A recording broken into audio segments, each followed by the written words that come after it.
Yes, cybersecurity matters. We are all in this together because incidents are cross-border. What affects my neighbor affects me too. And this is why cybersecurity matters a lot for us. The data protection package is one of the priorities of the Luxembourgish presidency starting from the 1st of July.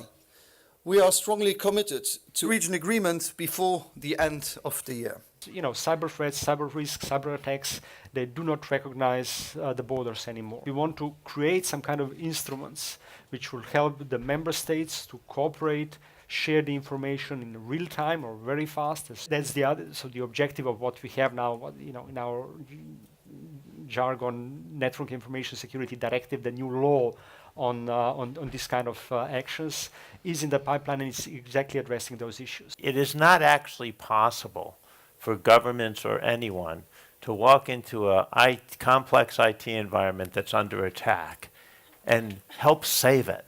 These networks are way too big, way too complex. The actual front line of defense are the people who run the systems.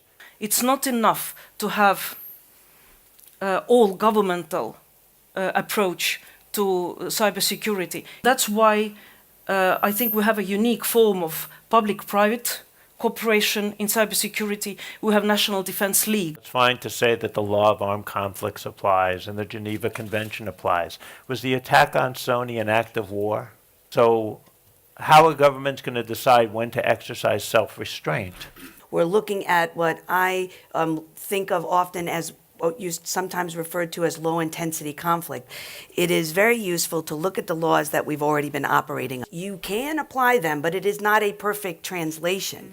And it may be that on the edges, you do need to make changes in some of the law. We have an obligation to keep the users safe, and strong encryption is one element to make that a reality. I'm aware that end-to-end encryption does not make the lives of law enforcement officials easier.